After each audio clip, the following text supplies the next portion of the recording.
All right. Hello, everyone, and welcome back.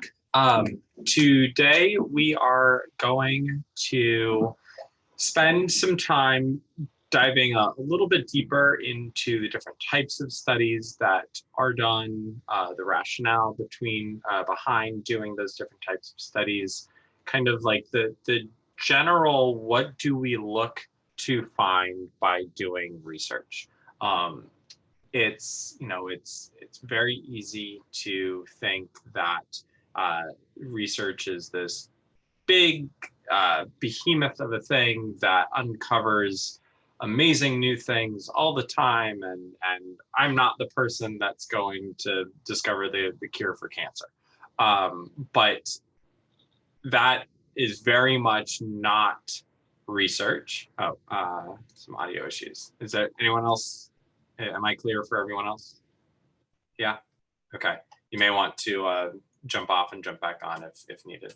All right. So if you do that, I'll understand why. So we want to have some understanding of what is actually happening behind the research process.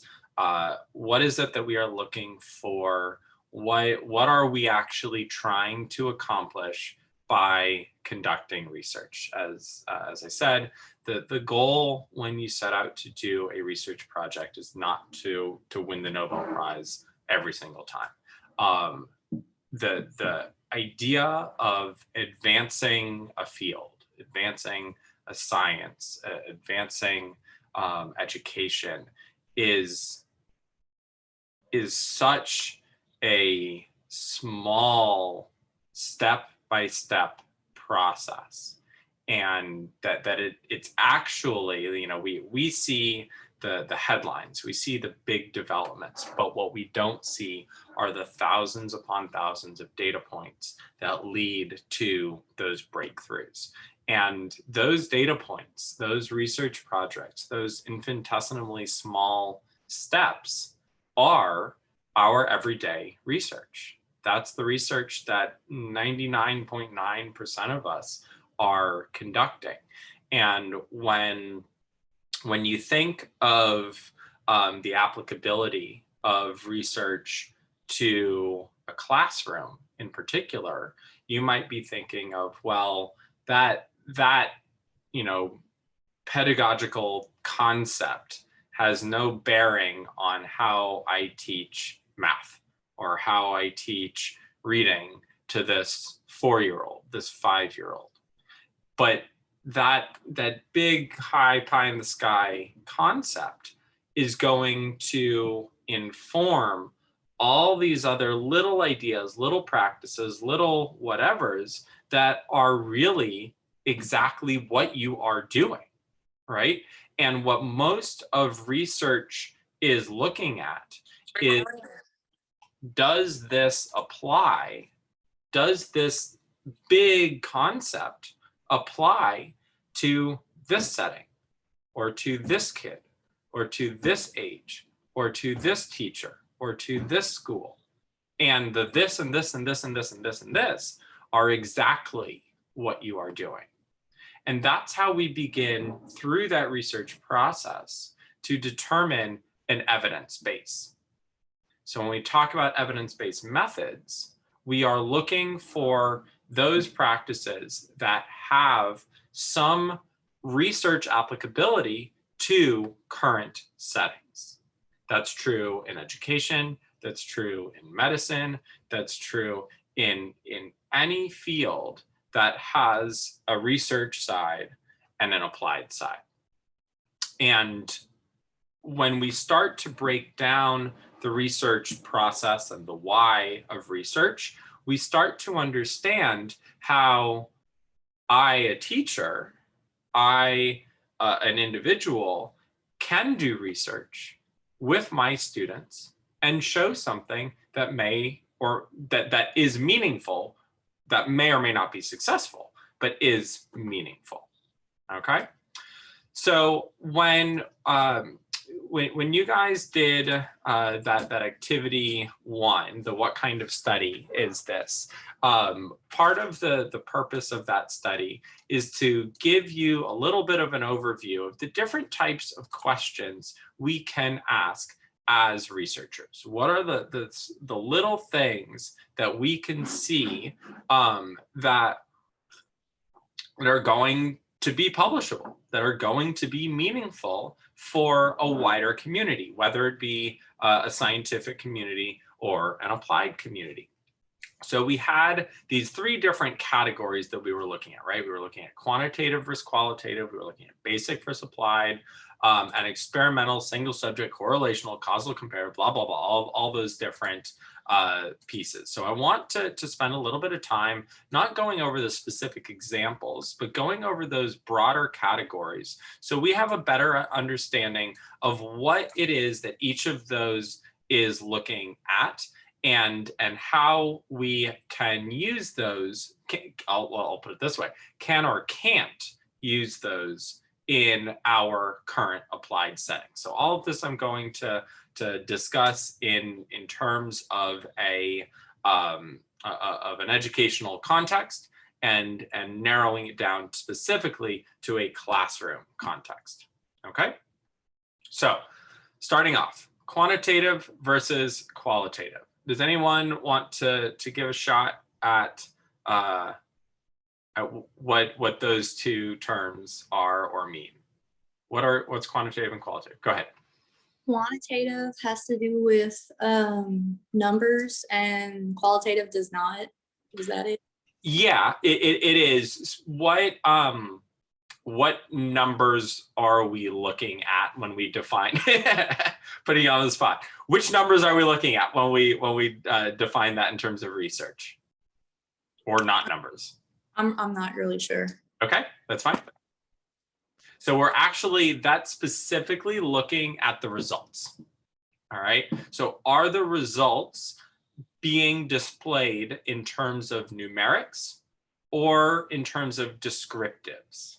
All right, so quantitative, quantity, number, that's what we're looking at when you have like a statistical package, when you're giving a number of correct responses, when you're looking at differences in percentages. Anytime you are quantifying your results, you are using quantitative research. All right, qualitative research is not numbers. Qualitative research is research that is largely descriptive in nature. You can have narratives. You might be able to have survey results, not like Likert scale surveys, because that can be quantified, right? But you can have people responding with narratives, right? With sentences describing their feelings, describing their thoughts, describing whatever it is that you may want to look at. Ethnographic research and action research, where you, the researcher, are going in and dictating or notating everything that you see. That is qualitative research. Okay, so quantitative research can be quantified, can be described the results can be described numerically. Qualitative research is not using numbers to arrive at conclusions. All right. Most of the time, I don't know how I want to say this. Quantitative research is both the research, or sorry, quantitative research is the research that we are most familiar with conceptually, but is also probably the research we are most afraid of conceptually. I don't understand the stats. I don't understand what a p-value is. I don't know what a chi-squares means tested. I don't know what all that language means. So this is beyond me. And there's both truth in that, and there's some fallacies in that too. So the fallacy is it's not beyond us. The concepts, the specifics can be very, very challenging, but the concepts make a lot of sense. So it's accessible. It is accessible to us. What those studies mean and what they look for are accessible to us. Where there's truth in that is that if I read the results section and I don't understand it, I don't understand what those tests mean and what the significances are, then I don't have any context with which to qualify my understanding of a discussion section and of the author's interpretation of the results. So what I lose is my ability to think for myself about the outcome of this study. And that's where we lose value when a researcher uses a complicated statistical package to define their results. What's good and bad about the outcomes of research, especially quantitative research, is that we can make the data say whatever we want them to say, right? I didn't get significance to this p-value, so I'm going to choose a different p-value. I found what I'm defining as great results, but maybe I didn't have enough participants.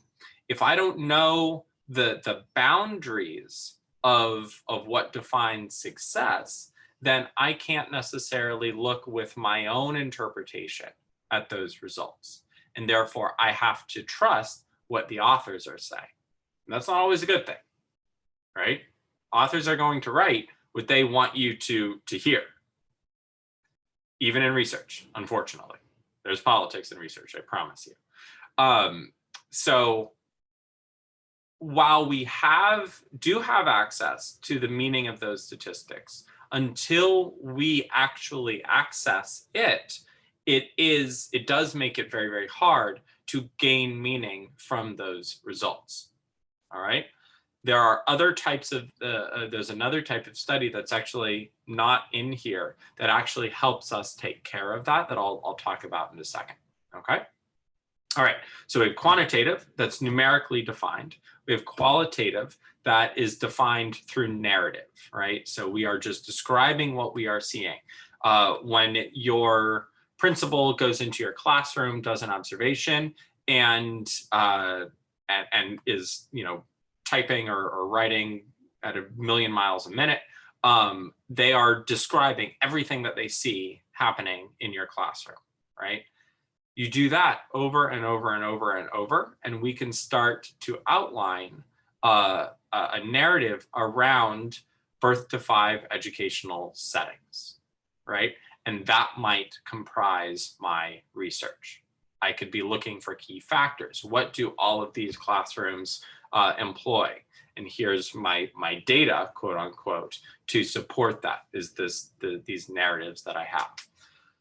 Finding truly objective results is very challenging in qualitative research because it is exactly not that, right? It is exactly the opposite of trying to quantify.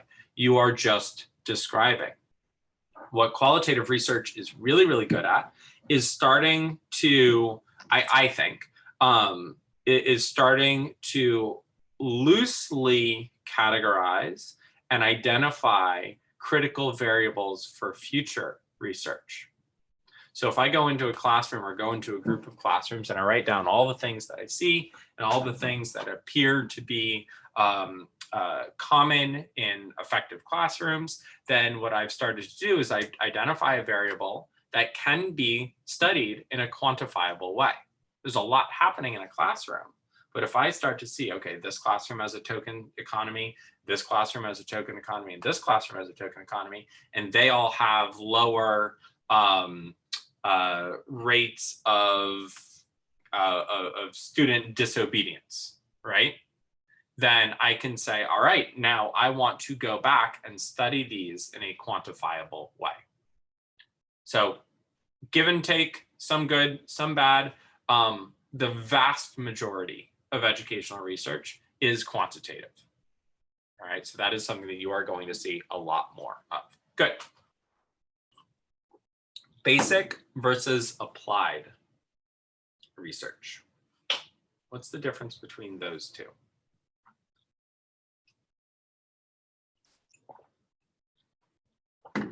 Any thoughts?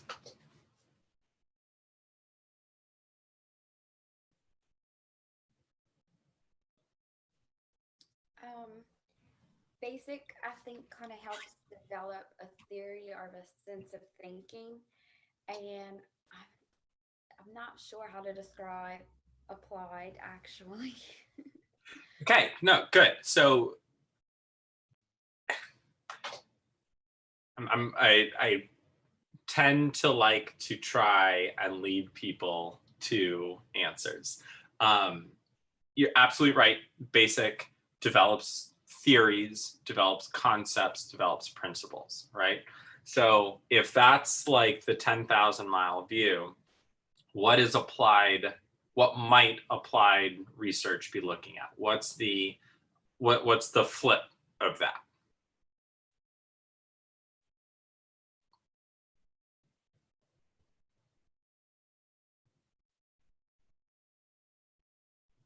Any thoughts? It's really what it looks like in practice. It's what it looks like in practice. So if I have my background, like I said, is in special education and behavior analysis. So a basic study might be looking at the principle or theory of positive reinforcement. The applied research might be, how does that get implemented in a classroom? So I have these definitions of positive reinforcement. I show that it works with rats. I show that it works in a cage. I show that it works in a lab. How does this work with humans in a classroom in a live educational setting, right? Oh, maybe I use tokens and those tokens are traded in. And I see increases in responses, right? So boom, boom, boom. We have shown that the theory has real world applicability. Theory is only as valuable as its real world applicability. So basic research shows concepts and principles and theories. Applied research shows the value and utility in the real world. It is possible to do basic research in applied settings. It's much, much harder to do applied research in basic settings, in laboratory settings. The value of applied research is, does it exist in the real world? All right, good. So basic and applied. Applied research, again, is the vast majority of research that we see out there, especially in education. Applied research is the, what does this look like in the real world? Or can this be tested in the real world? I can be testing a basic concept in an applied setting, and that can be applied research. I am seeing, does this translate in that real world setting? Okay. All right. Number 3, this is the big one. Experimental, single subject, correlational, causal comparative, survey, narrative, ethnographic, action. What are all of these? And I'm not going to ask you guys to try and define all of these, but this is where the rubber really meets the road in terms of what it is that we are looking for, what it is that we are trying to accomplish, what it is that we are trying to learn and understand from the setting or from the type of study. This is what defines or what we want to do is both defined by and defines the type of study that we are using. So let's say I want to see if a curriculum is effective. All right, kind of talked about this this concept a little bit, this example a little bit last week. Let's say I want to decide whether or not a curriculum is effective. Well, there's a lot of different ways that I can try and do that. However, the way that I choose to test that is going to give me different types of results, each of which will tell me something else about the effectiveness of this curriculum. Okay, so let's say I'm going to do a true experimental study. That means that I am going to randomly assign my participants. I'm going to control for as many other variables as I can. And through this manipulation, I am going to see whether there are significant differences between group 1 and group 2. All right, so that was a mouthful. Let's see if I can do this on a whiteboard. All right, so experimental research.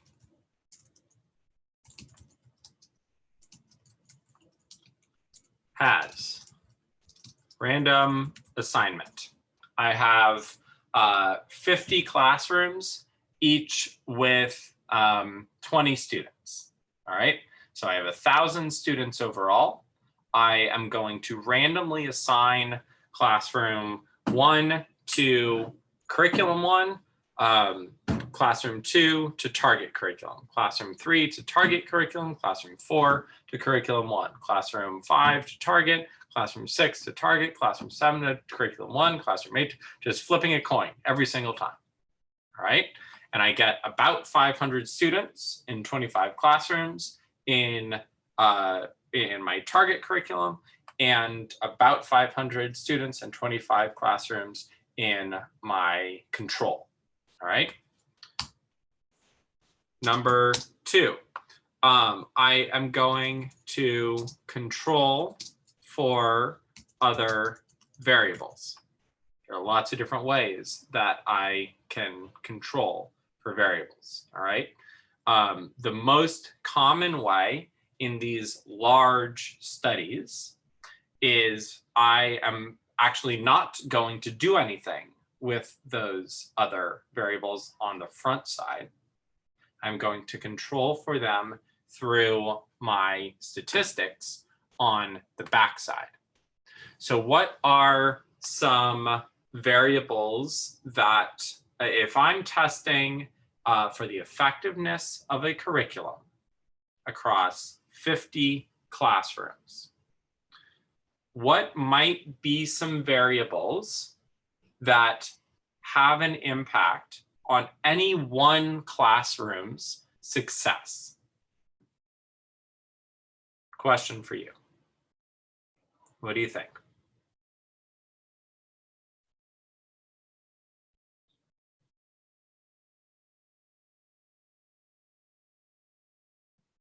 Do I need to ask it again? That was a mouthful. What's something in a classroom that might have an impact on the success of a curriculum other than the curriculum itself? Maybe the type of students that are being taught the curriculum. Excellent. So what are some student variables that might have an impact there? There's a ton of them. Name a couple. Maybe a ratio of boys to girls, Right. or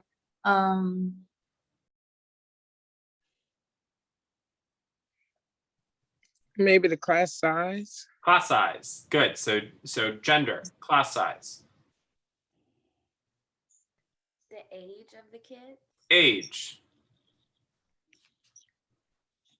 There's a really, really, really big one that is often looked at in these types of big studies. It's an imperfect measure, but it's consistent and it's good. Number of students receiving free and reduced lunch. That is an available metric of socioeconomic status. All right, good. What are some other variables? The experience or training of the teacher. Perfect, awesome. Years of experience with the teacher, right? Hopefully, any teacher that's implementing either curricula that's being studied here has been trained on how to implement, but that might be something. You know, you can look at those that received a 6-month training versus a 6-week training versus a 6-day training, right? So that's absolutely something you want to look at. School size, median income of the town that the school lives in, proximity of the town to a major metropolitan area, rural or urban. So there are all these different factors that not do have an impact, but could have an impact. All right. So how do we control for all of those? It's obviously not, we just listed 10 variables, right? It's not going to be possible to say, okay, so we want to make sure that there's one of these schools here and one of these schools there, one of these schools here and one of these schools there, because all 50 of these schools that are classrooms that are implementing these are going to have some combination of all of those. I can't say, where's my class with 52% girls and 48% boys that has 20% free and reduced, that's urban, that's this, and get one of those on each side and compare those. There is a type of research that tries to do that called matched pairs, but that's not that's not realistic in these large scale settings. So what they do is they just say random assignment, right? You get this curriculum, you get this curriculum. I collect all my demographics for this school, for these schools, and all my demographics for these schools. And then on the back end, when we plug all our numbers in and we hit enter in Excel or SPSS or whatever tool we're using to run our analytics, we say, when controlling for this factor, do we still see a difference? So we can say, we can now look at the correlation between variable 1 and our outcomes in each group and say, these are generally the same and we still have differences, so we still have an effective curriculum. I know I'm talking kind of like really, really big level right now, but it's done on the back end through math that's above and beyond me, that we are still able to account for all of these other variables. All right. What allows us, honestly, what allows us to trust that is the more participants we have, the more the white noise becomes white noise, and the less impact the white noise has on the variability. Okay? Does that make sense? A little bit? A little bit. I'll accept a little bit. Okay, so we have random assignment. We have control for all these other variables. And then we look for statistical significance. Significance. All right, so that's the big one here. Okay, that is where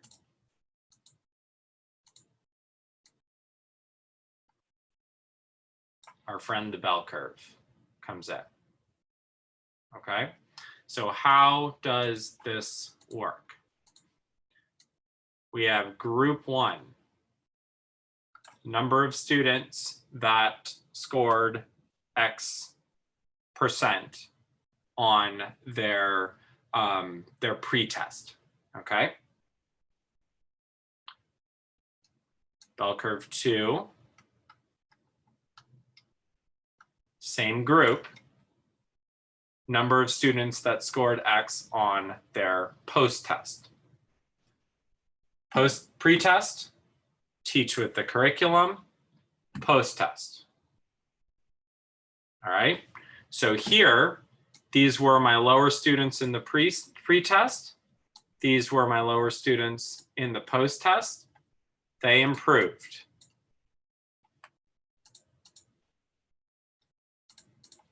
These were the bulk of my students in the pre-test, the bulk of my students in the post-test. They improved. All right, so step 1 is show that my pre-test scores are significantly lower than my post-test scores. Now, I compare that. This is my control group, the other people that got a different curriculum. These two bell curves are similar. They're not right on top of each other. So I have to I'm already thinking there. And this is my post-test. All right. Hopefully you see where I'm going with this. I'll make it a little bit more stark. I have a very similar pre-test and a dissimilar post-test. So what I'm doing, where I'm looking for my statistical significance, is I'm comparing really 3 different things here. I'm comparing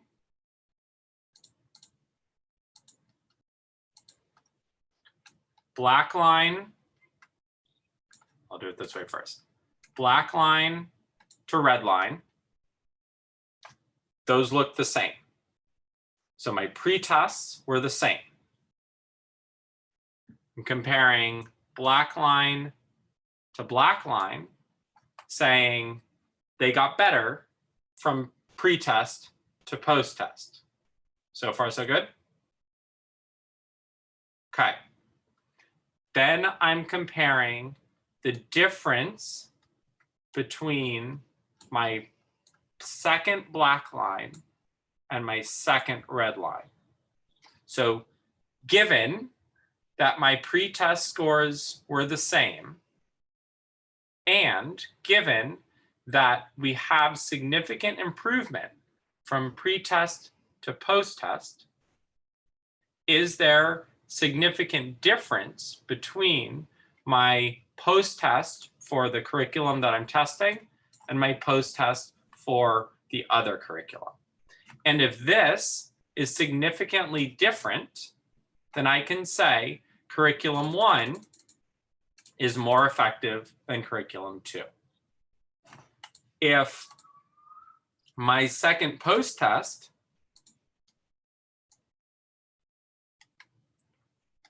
was here, I would have a lot harder time saying that curriculum 1 was significantly more effective than curriculum 2.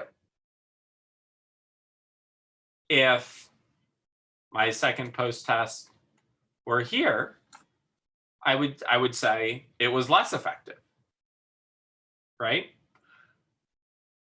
The size of the bell curves, how much we can look into them, depends on a number of different factors. The number of participants we have, those other variables, the fidelity of the intervention. All of those things have to be looked at. But when they're all in place, I can truly compare how big a difference is this. But all those different pieces have to be there. What if this is my post-test? Sorry. But this is my pre-test. they started off behind the 8 ball. So those aren't comparable. My groups were too different. Maybe I did random assignment, but all of my group 1 students happened to end up in higher performing districts. Those aren't comparable starts. So then I have to look at it another way. All right. What if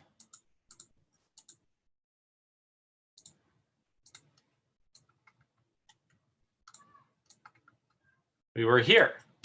We started above and ended behind. I would be able to say, well, these weren't really good groups to compare with, but we were way outperforming. However, maybe all my teachers had significantly more experience. Maybe something else, maybe something else, maybe something else. So that's where the control for these other variables comes into play. So when we talk about these big group studies and big experimental research, these are the complicated studies that we as teachers don't have the ability to perform. These are the studies that drive big change in education. When people come in and say, we're using this curriculum, these are the type of studies that define our use of our selection of that curriculum. Those are applied studies, but not studies that we are conducting in our classroom. They impact our classroom greatly, but they are not the studies that we look at on a small scale. All right. So that is true experimental research. That was a quick overview of a huge topic, but generally speaking, does that make sense? The comparison of bell curves is everything, in not everything, it's a lot of things in educational research. All right. Does that give you a framework for those concepts? Yeah. Okay. All right. Let's talk about single subject design, because this is one near and dear to my heart.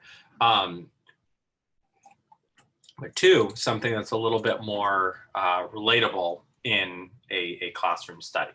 All right. So let's say I am interested, similar type of study. I want to test a curriculum, but I'm not necessarily interested in like a whole year-long math curriculum, right? I'm interested in a phonics curriculum, a phonics curriculum that's broken in to some specific parts, and I want to be able to test to see whether or not it is effective in teaching my child to read phonetic sight words. All right. So maybe I have a list of 20 sight words to start. All right. And I test my little kiddo. He doesn't know any of them. All right. So I start my phonics intervention. Kid's doing pretty good. He masters that phonics intervention. I work with him on it every day. I teach him, 20, 40, 50, however many opportunities a day. He masters that intervention. Then I go back and I test my sight words. And he improves. All right. Did I learn something? Did I learn anything here? Here I learned that this curriculum, this intervention worked, I think, for my one kid. That doesn't get me very far. All right. So now I want to do it with another kid. So here I test the same 20 sight words. Teach the intervention. Do my post test. He learned 2. So I do it again.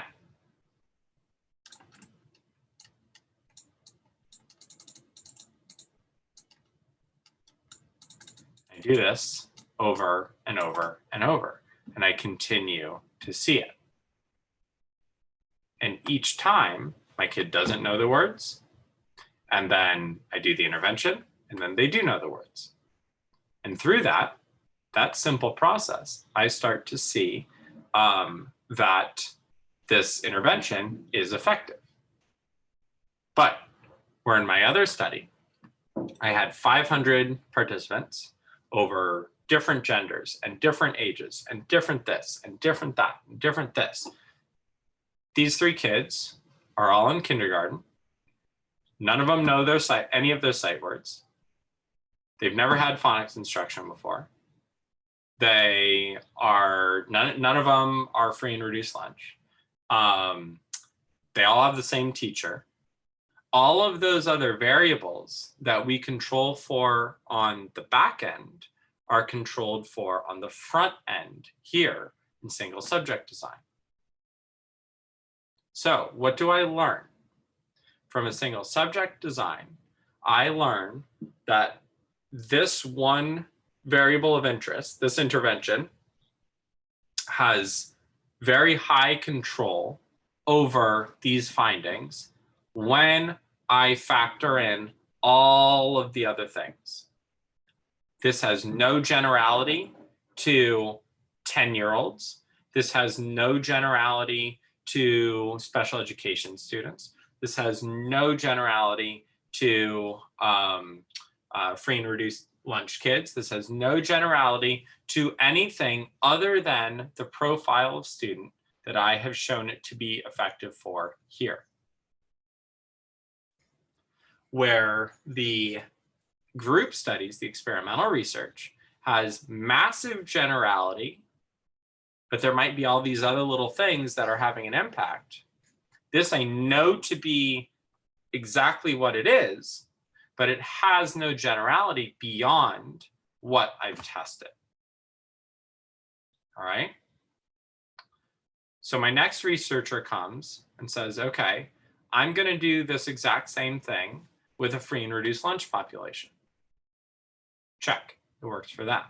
And then the next researcher comes and says, I'm going to do the exact same thing with 10-year-olds who are behind, and it works for them. Check. I'm going to do this with special education students. Check, it works for them. So through replication, we define generality, not from the one big group. All right. I don't think I can go back all the way, but what you should recall with the bell curves is there are kids in the post-test that it didn't really work for. That doesn't occur in your single subject. If it doesn't work, generally it's not published. Not that that's a good thing either.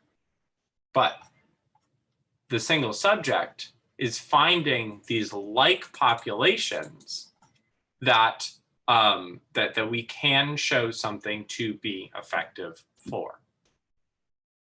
All right. Single subject experiments and group experimental experiments make up a huge percentage of the educational literature. They achieve opposite goals. Both of those goals are necessary for our understanding of the effectiveness of different curricula procedures that are out there. A good way to think about this in a non-educational setting is with something like Advil. All right, I give Advil to 1,000 people, and I say, report when your headache goes away. Some people report that their headache never went away. Some people report that it went away instantly. Most people report that it went away in 20 to 30 minutes, right? Some people say that it went away, but my stomach hurt afterwards. It went away, but I felt dizzy. It went away, but this. It went away, but that. We have all these side effects, right? I don't know what the common features are that led to those side effects. I don't know who it never went away for. I don't know who it went away really fast for. I just know that on average, the headaches went away in 15 minutes. That's our group research. In single subject research, we say, okay, we are going to find 30 people who are aged 20 to 25, who exercise, who don't have a history of nausea, who don't have a history of migraines, who get 8 hours sleep, who are all of these different things. We're going to give them their Advil and say, when you get a headache, take this and report. And for that group, it's an average of 15 minutes, but the range of time is like 10 minutes to 16 minutes. It's not never to immediately. It's this very narrow range with no other side effects because I've controlled for all those different things. So the single subject study there says Advil works for 20 to 25-year-olds. Period. Does that make sense? So they're both adding to the understanding, but in very different ways. Okay? I feel like I'm losing you guys a little bit. Getting more and more big info. Correlational. That's our other big one in education. What is correlational research? Who wants to, that's the one that most people have some sort of understanding of coming in. Anyone want to take a stab at what correlational research tells us?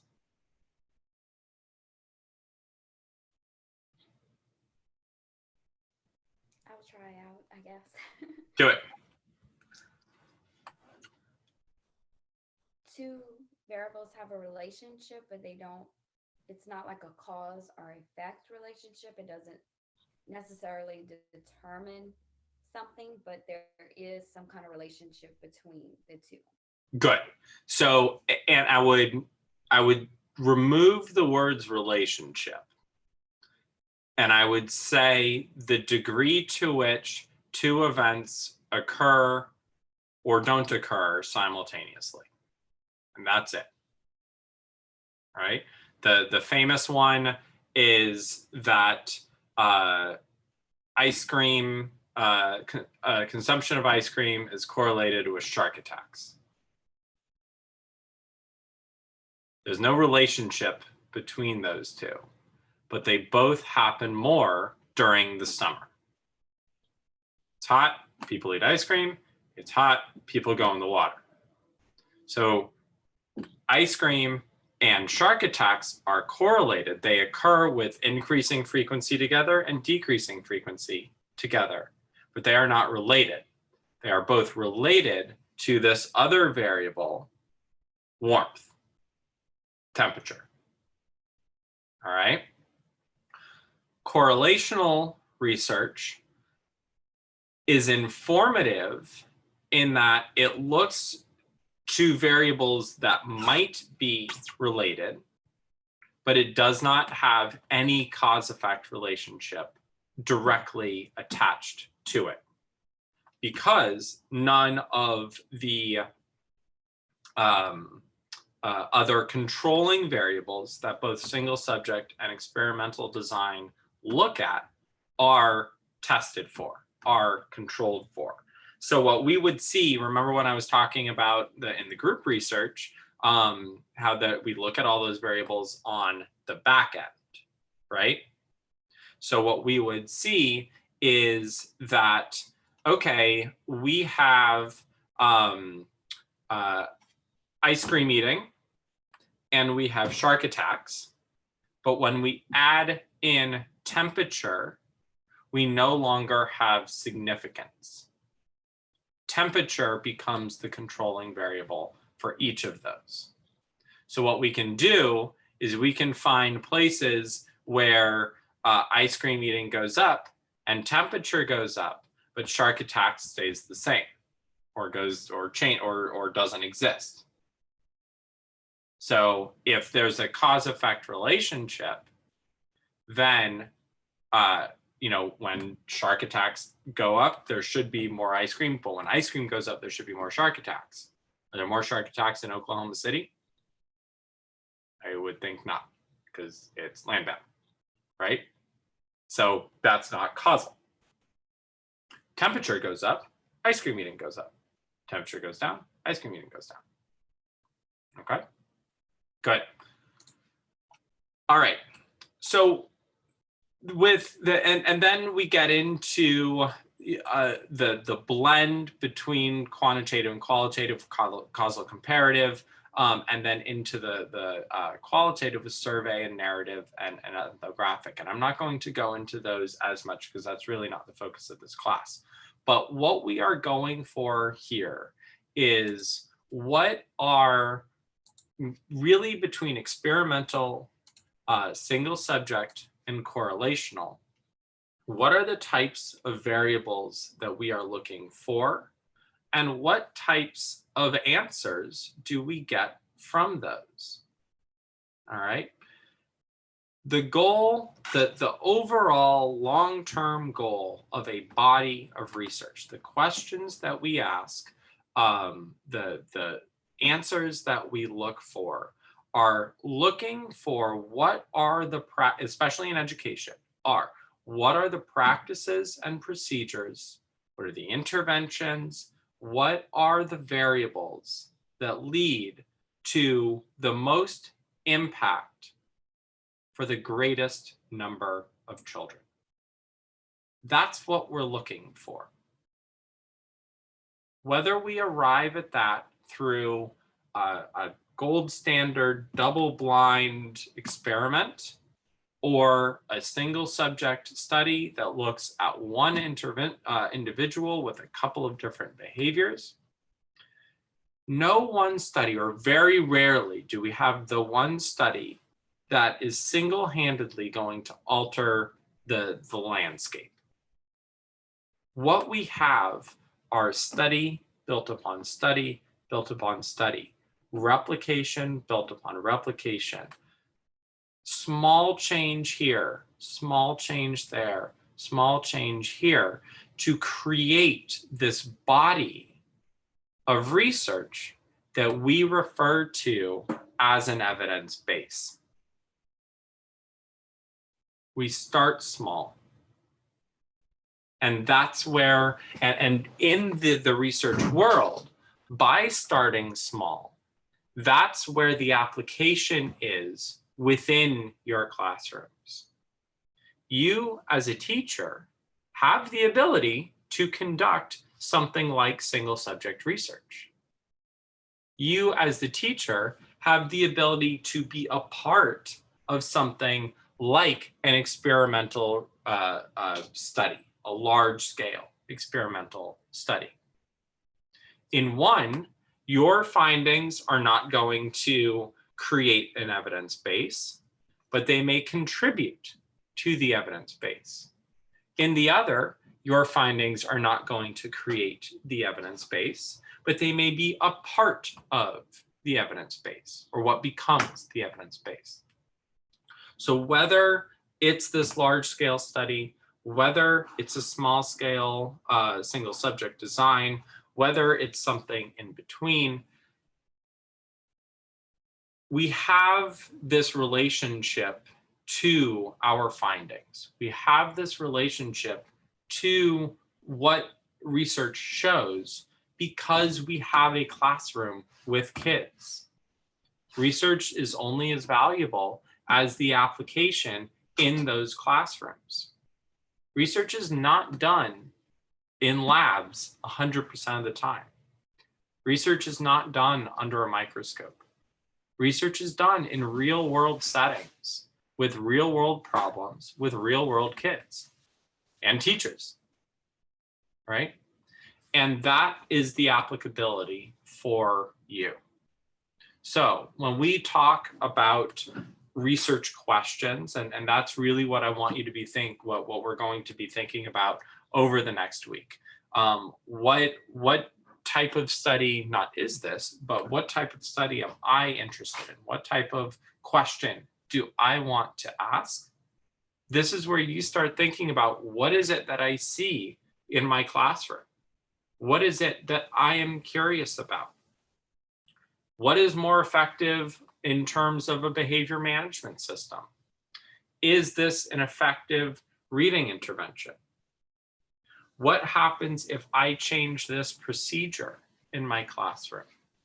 These are all research questions that we can ask. What if I change this sequence, this instructional sequence? What if I change my instructional feedback? How does this impact student learning? These are all things that can be tested in a small scale experiment. These are all things that can be looked at in our classrooms. And more importantly, these are all things that others have looked at before and might have some contribution to either the question that we are asking now or how we think about that question going forward. Yeah, Shri. So when thinking of a research topic, should we be leaning more towards like a qualitative? Just No. because, okay, I guess I'm thinking that way because I'm not actively in a classroom right now. So to collect data. Yeah, and that's okay. So that's part of the beauty of how this class is going to run for the rest of the semester, is we're not actually going to get to collecting the data. As fun as that may sound, but as daunting as that probably sounds, we're going to focus on the buildup of everything to the collecting of the data.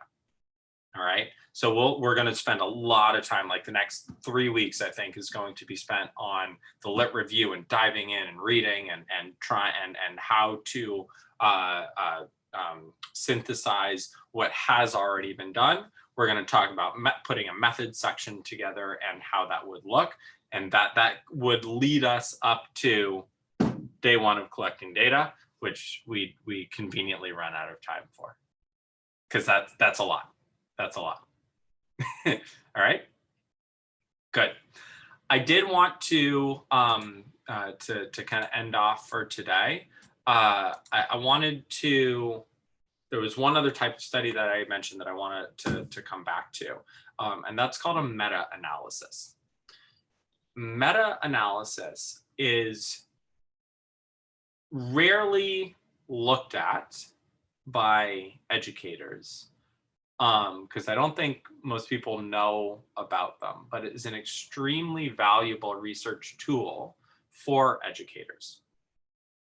Meta-analyses will do studies on the body of research and tell you what they will put together the totality of what's already been done and be able to categorize it as effective, ineffective, still needs more, right? So if I'm curious about reading interventions, I may look for a meta-analysis of all the studies on reading interventions out there.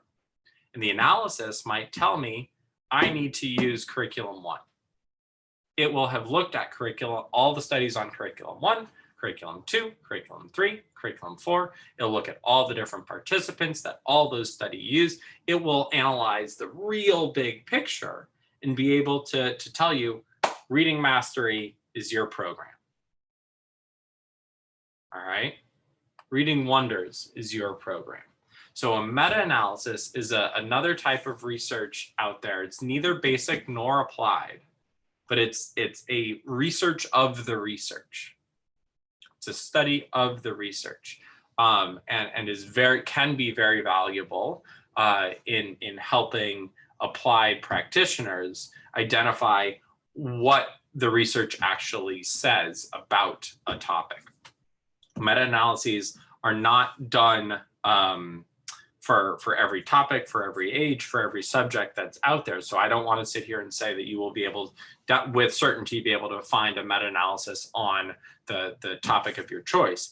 But when you do read them, they are really, really good. They are awesome, awesome tools out there.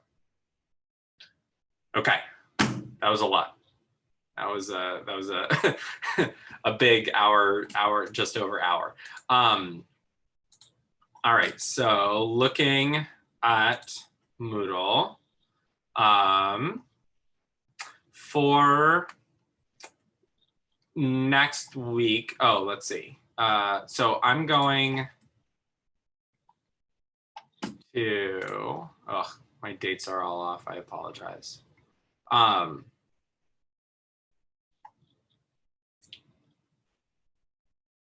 Next week, we are going to, I need to rearrange Moodle already a little bit. Week 3A is going to be spent on the lit review. That is full force what we are going to be working with. For the 1B activity was the research topic and hypothesis. I'm going to give everyone, especially after listening to this, time to, or an opportunity to go back and edit that if wanted, or revisit that. And then I'm going to give some directions on research summary 1 as it relates to getting ready to do your lit reviews. So I have a little rearranging already to do in Moodle. And I'll send an email out when that's all ready. That should be hopefully by the end of today or tomorrow. And then next week we will full force hit the lit review. Okay. Any questions? Yeah. So right now we could do the quizzes and like the chapters, yep. all of that. Yep, absolutely. Yeah, okay. that's going to stay the same. All right, but activity-wise, I'll move those around a little bit. Okay. Thank you. All right. Thank you guys for coming today, and I look forward to seeing you guys next week. Bye.